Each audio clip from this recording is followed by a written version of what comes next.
Resilient Living series. Today, we are talking about sense of coherence. So we'll start with a quick recap of some of the previous facets of the Resilient Living framework that we've talked about this year. The first one is really a core emotional acknowledgement. So emotional acknowledgement is about being aware of your emotional state, being able to name and feel your true feelings without passing judgment on yourself or whatever those feelings may be, or without trying to stuff or ignore or talk ourselves out of our emotions. We, in this series, or in this training, talked about how that's one of the negative ways, and it actually goes in the opposite direction of effectively coping with life stressors. It's about really remembering that when you're acknowledging your emotions, even if it's hard to face some of those difficult feelings, that it does diffuse some of the energy behind them. So it's an effective way of kind of lessening their grip on you. And something that we focused on in every session, and that was important to talk about when we discussed emotional acknowledgement, is that resilience and the stress, and particularly the emotions we experience as a result of those stressors, is really unavoidable in life. So we know there's nothing we can do to prevent those stressors from happening, but we can be aware of our emotions and feel them, acknowledge them without letting them, change our actions or how we treat people or how we think. So something that goes really hand in hand with emotional expression is ability to self-calm. This was the second facet we talked about.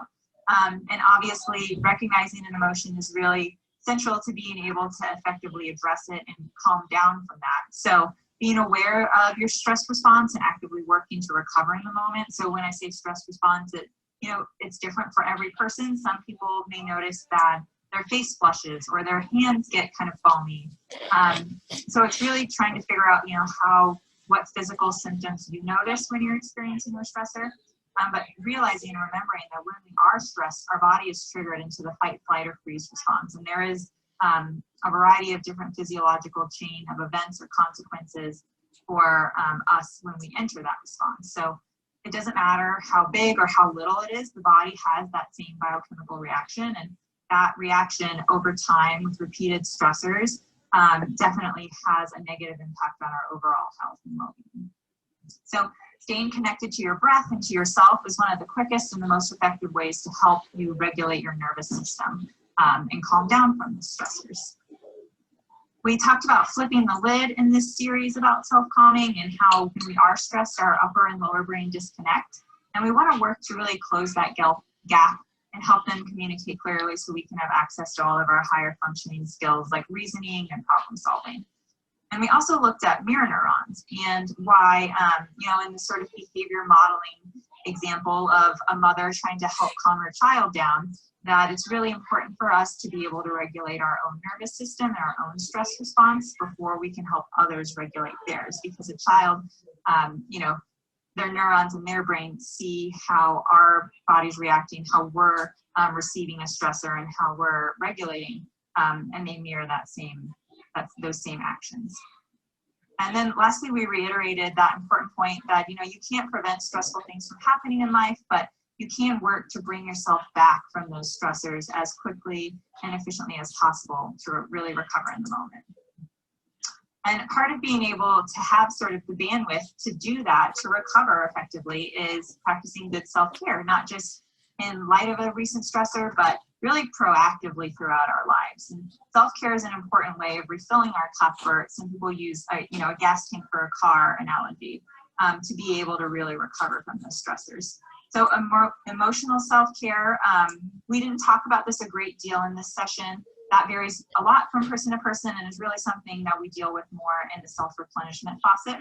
But we spent the majority of this session talking about the three key aspects of physical self-care, which is, the specific systems that our body has to help us recover when we're eating, when we're sleeping, and when we're exercising or moving our body. We discussed how self-care and self-compassion really go hand in hand, and to be most effective, we should try to practice some of these exercises of healthy eating or getting sleep, or any of the emotional self-cares from a place of really meeting our own personal needs and the intention of recognizing what we need in the moment. And that the more we include this self-care throughout our daily routine, the quicker and the more easily it becomes a part of our natural habit and our body's recovery process really accelerates in the possibility for us to deal with stressors. After self-care, we dove into one of the deeper facets of the Resilient Living series. We talked about heartiness, and heartiness is one that really runs throughout a lot of other facets, and it definitely intertwines with sense of coherence, which we're going to talk about tonight. So heartiness is that is composed or kind of built off of three main theories or three main aspects. So commitment, this is giving your best and having involvement in areas of life like work or family, your community, your religion, just finding areas that add meaning to our lives and realizing that over time these commitments add importance and they give our life added purpose. And that commitment motivates us to put in more effort in creating more of the goodness and meaning in life that can be really helpful. That's something we'll talk about, especially with sense of coherence, is having a sort of a greater meaning in life. Commitment or heartiness is also defined, one of the central aspects is control. So, studies have shown that how much control we perceive we have over any stressor will influence our ability to cope. So internal and external locus of control, we talked about why it's most beneficial for us to have an internal locus of control and focus on the things that are within our ability to change or address.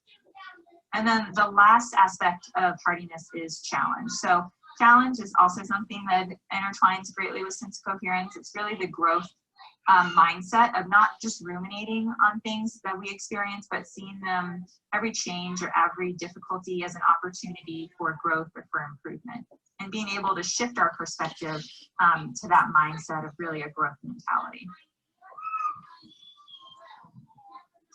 So self-replenishment, this one kind of, I think, feeds in well with self-care, but essentially after looking at heartiness, we can see why it's so important to have this as a way of, continuing to fill our tank.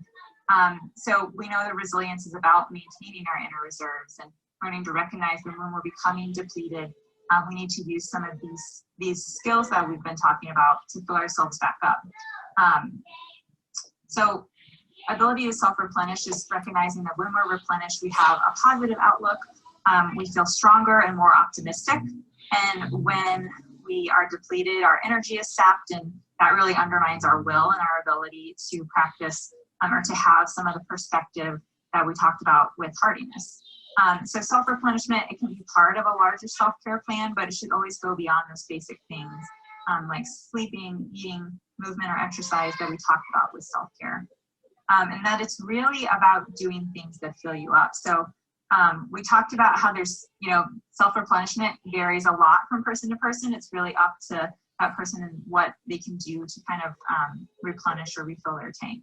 But positive interactions with other people is an easy way to kind of jumpstart that. And especially when we're in a negative situation or a negative environment, trying to turn some of our interactions into a positive situation is a good way to start the self-replenishment process. And this is where the invisible bucket and the dipper analogy that you see here on the right really comes into play. It's remembering that in every interaction with other people, we're either filling up their bucket or we're taking away from it. And that's not just a one-way street, that, when we fill up one person's bucket, we also fill up our own. When we take out another person's bucket, we also take out of our own. So a few of the basic things we talked about for social interactions are, being courteous, sharing praise with others, smiling, giving recognition, or just pointing out when someone has done something nice. So it's really simple things that we can integrate into our daily interactions, but they go a long way. And I also like to associate self-replenishment with the renewable energy image that you kind of see up there in the right corner. I think we all have access, because self-replenishment is something that varies so much from person to person, and that can just be a part of our day-to-day interactions with other people. We all have access to these ways to fill up our buckets, and sort of like the sun, the water, and the wind, it's really about us working to harness them and help use them to meet our needs. So we moved on to talk about non-judgment and self-supporting thoughts. This is, I think, another one that is more complicated than people may realize at first. it's really recognizing, and also especially more difficult to implement than what it sounds like. So it's recognizing that when you're being overly harsh or critical with yourself or others, this is sort of a natural habit for a lot of us, because our brains are really wired to notice negative things as a threat and pay attention to those. So we use the analogy of, our brain is like glue for negative experiences and Teflon for the positive experiences. And part of non-judgment and self-supporting thought is really using, making an effort to remember and hold on to those positive experiences. We talked about perfection, and that it's when you set these unachievably high or unrealistic standards for yourself, that there's always the opportunity to kind of get stuck in that judgment or blame. So it's not saying that we shouldn't have standards, it's just remembering to keep them realistic, and to also, give ourselves grace or give ourselves flexibility when we don't achieve them as we hope we would. And part of that is being aware of our inner critic. So, when we have these high standards and things don't work out, it's being able to recognize in our mind some of the negative thought patterns that we're saying and challenging those judgmental thoughts as they come up. So it's understanding that those patterns were created in the past, and that we're in control, and you can make room for more of the positive self-talk. So we also use the flip it exercise as a way to kind of change some of those negative thoughts that we have, to take note, to write them down, to identify the words in them that are really harmful, and to take those words out and reshape them in a more helpful way. And then last month we talked about hope and optimism. So hope and optimism are also closely connected with sense of coherence. We're going to talk about that in our very next slide. But hope and optimism are kind of built on these concepts of believing that a situation will improve with the right time, resources, effort, and support. And that, again, as I said with the last faucet, that our brain is wired to notice when things are unsafe or when things don't go as they should. So realizing that it's not easy, it's a conscious effort to kind of shift these, our brain to focusing on the positive experiences. But that one way to do that is through a practice of gratitude and through just daily trying to rewire our brain. It's that we talked about how hope is the backbone of optimism. So it's not enough to just have these intentions, but we really need to create a plan and steps to help us achieve those desired outcomes. So the three the three aspects of hope are willpower, way power, and follow through. And willpower is that ability to set goals. Way power is that ability to develop smaller action steps or easier pathways to reach our goals.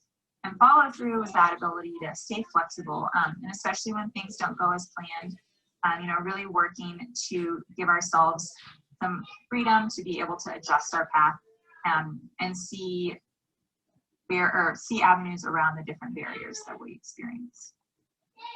So those have all led us to sense of coherence, which is, again, I think one of the deeper, a little bit less tangible facets to explore. Sense of coherence is the belief that life is meaningful and worth the struggle. There are resources, routines, rituals to help us handle the chaotic and unpredictable parts of life. So this last part of this sentence may feel very similar to optimism, and I like to think that sense of coherence is really a mixture of optimism, believing that a situation will improve with the right time, resources, and effort, and a combination of that and a sense of control. So really focusing on the things in life that we have control over.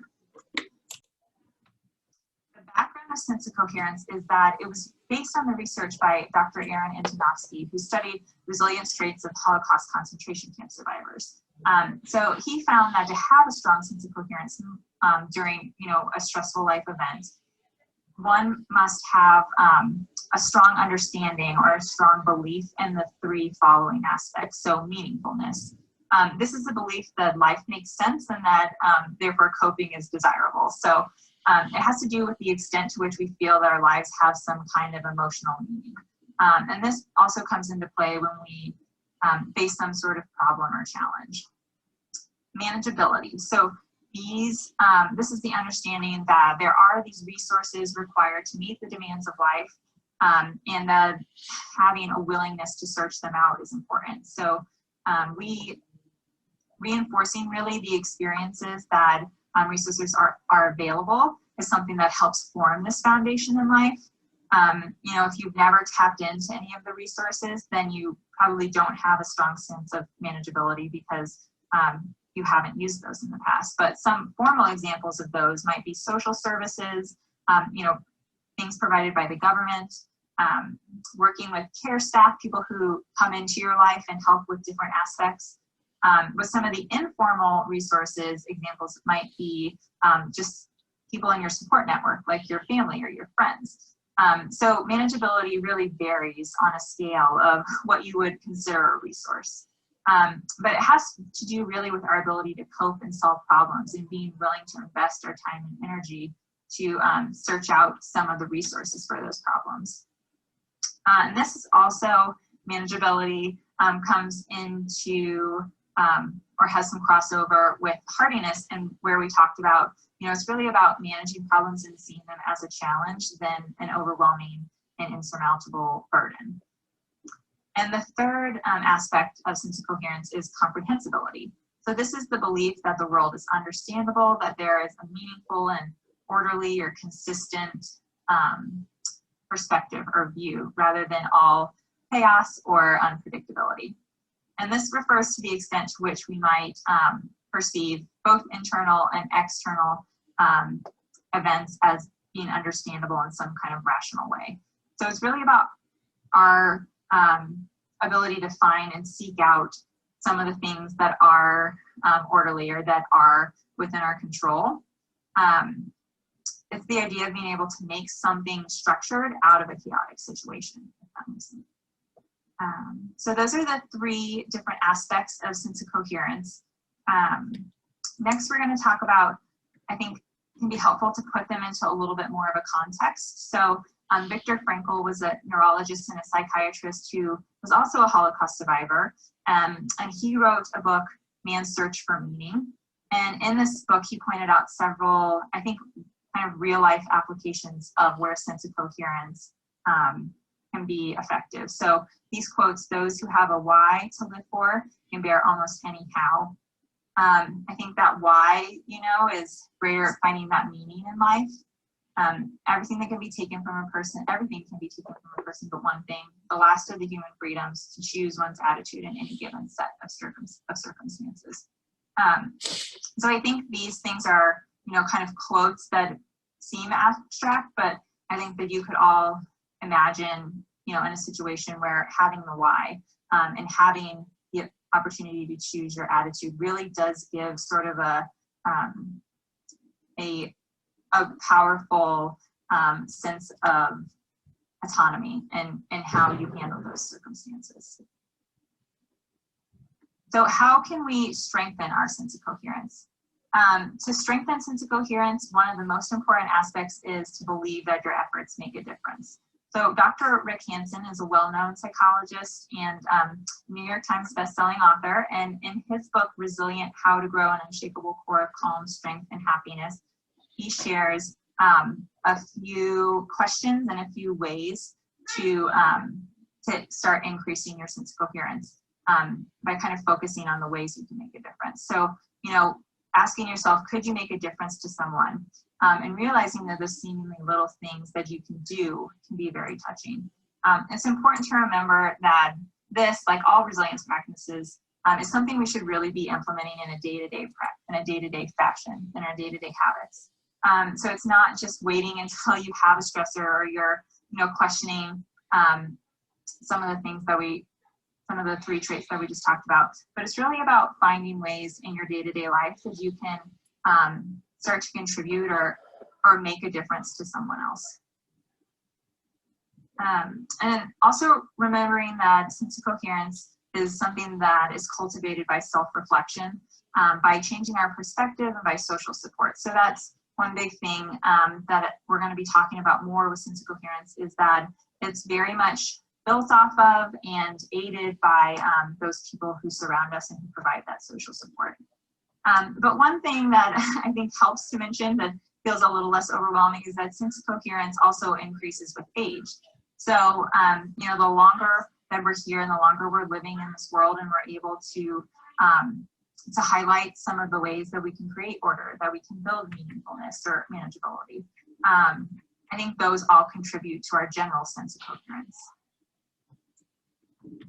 So focusing though on, you know, really seeing your ability to impact the world, this action eases despair thought, I think, is a really good way to summarize that.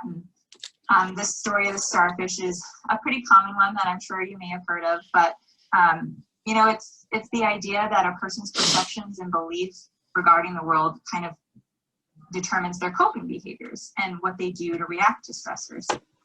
So this story, I'm going to just read it out loud to make sure everyone is able to follow along. There's a story of two people walking down miles of ocean beach on which thousands of starfish have been washed up by the tide and were now dying in the sun. One of them reached down every few steps to toss a starfish back into the water. After a while, the other said, "There are so many. What you're doing doesn't make a difference." The first person replied, "It made a world of difference to the ones I pick up." So this is really just an example of how a small action, you know, really helps that person in their own perception or belief of the situation have that sense of manageability. So this is, you know, one example, but to think about what does doing your part, what would tossing a starfish back into the water look like for you? What are some of the ways, you know, you can look at the people in your life and make a difference to someone? And this is connected to, I think, to the self-replenishment piece, where, you know, we talked about, it's really about in filling others' buckets, you're doing the same and filling up your own. So you know, this is remembering that it's a two-way street and that it doesn't just benefit the other person, but it also benefits yourself. But when we're working in this situation of, you know, interacting with others and helping to support others in our lives, I think that it's important that we keep some fences up or some safety for our own emotional well-being. So when helping others, there's, you know, two different sort of methods to take. There's helping others from a place of compassion and helping others from a place of empathy. And there are certain things we should keep in mind when we're, you know, reaching out to toss another starfish into the sea or to do something little for other people to protect our own emotional well-being. So while empathy is often promoted as a way to relate to others, it has this potential to create strong negative emotions or overwhelming feelings for us, because it's really, as you can see, compassion, you know, you're kind of standing, not going into the direct experiencing of another person's trouble, but you're offering them support. Whereas with empathy, you're really putting yourself in their shoes and having a more direct impact or a direct feeling of the issues they're facing. So those negative emotions and those overwhelming feelings can lead to, you know, an experience burnout or compassion fatigue and post-traumatic stress symptoms. So all of those have negative implications for our physical health. And so making sure that when we're engaging with others, we're using compassion as the primary way to support them. Empathy, you know, not only does it have some of those other compassion fatigue symptoms, but it also has the potential to restrict our ability to clearly think and problem solve. So it can create some biases in how we may attack a problem or how we may come up with solutions to it, and actually make us less effective in providing that support for the other person. And also, I think it's important to remember that it's also impossible to really fully understand what it's like to be someone else. So you have to, you know, taking compassion really helps us not trying to put ourselves directly in their shoes, but supporting them with the resources we have. So compassion promotes positive boundaries and a strong sense of purpose and impact. It also promotes feelings of warmth and kindness without all of the negative side effects that we talked about with empathy. And next month, we'll talk about social support and empathy versus sympathy. And there's a similar sort of whole analogy about why, you know, if you have to provide that sort of support to someone else, why empathy is better than sympathy. But if we can act from more of a place of compassion, that's just a safer perspective for us to take in general. So what are some of the practices that we can use for practicing good compassion? You know, we talked about how it promotes some of these positive boundaries and the feelings of warmth and kindness without the negative side effects. So what are the ways that we can achieve that? And one of them is the bubble method. So, you know, when you're in a position to help someone else and you start to feel overwhelmed by, you know, taking on more of the realistic impacts of their negative situation, to picture a bubble surrounding yourself and imagining that the bubble is kind of creating this strong barrier to protect you from some of the attitudes, the emotions, or the real pains or threats that that person is experiencing. And another way to practice compassion or to try to reinforce compassion as opposed to empathy is through a loving kindness mantra. So this is, you know, to focus on keeping what's done within your control, coming up with, it could just be a few short sayings that you would say to yourself first. So I am kind, I am loved, I am safe. And then repeating about the person that you're assisting. So you would say, you know, Jane is kind, Jane is loved, Jane is safe, and then saying it together as a unit. So we are loved, we are safe, we are kind, we are safe. But kind of extending that own loving compassion to yourself and that person, and then the both of you together as a unit. And another way of increasing or strengthening our sense of coherence is by getting in touch with our core values. So these core values, you know, the list here on the right is just an example of a few, but I think everyone has different values that they associate with as being their own kind of core values. So really trying to think about, you know, maybe using the questions here on the left to identify what your core values are, and then using those as really a pillar for helping to guide you through some of the manageability that is central to sense of coherence. And the last question here, what is an example of a time when you used your core values and it made you feel stronger? This is a really good way of enforcing this concept that, you know, the aspects of our life that add meaning to us have these really positive impacts, and that they're not just random traits that we act out on a day-to-day basis, but they really have a larger impact on the good we can do to the society at large. So sense of coherence, as with Heartiness, really leads to this growth mindset of, you know, believing that the increased belief in our ability to deal with stress is worthwhile, and that in trying to solve stressful problems, we are seeing these challenges rather than just a burden as something that we're overcoming and growing through. And the end result with sense of coherence is really being able to recall that life is meaningful, and that how you respond to challenges of life matters. So doing your part to lift yourself up and others through these seemingly small acts can make a big difference, and trusting that your efforts do have an impact. And then also remembering that you have the potential to make an impact on the world just by being grounded in your values and by choosing to live bravely and compassionately in face of the different challenges that you have. So those are the slides